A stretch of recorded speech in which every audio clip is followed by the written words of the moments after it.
Hi, welcome to James Miller Lifeology, where you will learn to simplify and transform your life. My name is James Miller. I'm a licensed psychotherapist and a composer. In this episode, I wanted to speak with you about the concept of self-soothing behaviors. As it sounds, self-soothing is something that we do to ourselves when we're struggling with something. For example, think about a baby. When they are crying and when they're upset, sometimes a pacifier will soothe them, sometimes a bottle will soothe them, sometimes being wrapped very tightly in a blanket will soothe them, or just even touching something will soothe them. So it's the same concept in adults. We do the same exact thing, but in a more of an adult way. And so I want us to take a look at what are maybe the behaviors that you do when you are struggling with something. For example, let's say you are on the phone and you are talking to someone, and the conversation causes you to be more, maybe think more detail-oriented or concentrate more. Some people may actually start to doodle. The doodling is a form of self-soothing. So we have the physical touch, which is part of our senses, and with that touch, it then causes our mind to work in a subconscious way as we doodle, because then it helps us concentrate.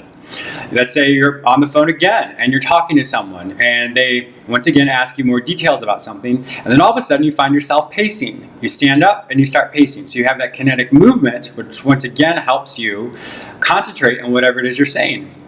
For example, for me, if I'm deep in thought and I really have to concentrate on something to really grasp the concept, I will often kind of just scratch my eyebrows here and just do this. And so I realized for me, well, I must be deep in thought. So it's really important to have this type of awareness when we're doing these behaviors, because if we don't, then the self-soothing can actually come out in a negative way. For example, did you realize that overeating is actually a form of self-soothing? Think about it. People often say comfort food. Well, it's comfort food because it's a form of soothing whatever it is people are struggling with. Sometimes people will self-soothe actually by cutting, which is not self-soothing, but for those particular people, it is a form of soothing because it releases the emotion that they're experiencing into a physical way. And so self-soothing behaviors are important because the more we can manifest what those are and do those in a proactive way, then we will not engage in behaviors which are destructive for us. And so I really would challenge you to look at it throughout the day. What is it that you do when you're struggling with something, or a way in which you soothe yourself?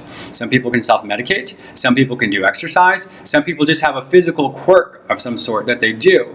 And so it's important to ask yourself, is this healthy for me? Is this something that's going to benefit me in the long run? And if it is, then of course keep doing it. But if it's not, and you find that your version of self-soothing is not healthy or not productive or proactive, then I would really recommend that you change it out with something that is. So thank you so much for watching James Miller Lifeology. Check out my website, jamesmillerlifeology.com. I will also be offering e-courses for specific types of topics in the next couple weeks. So check that out online. Talk to you soon. Bye-bye.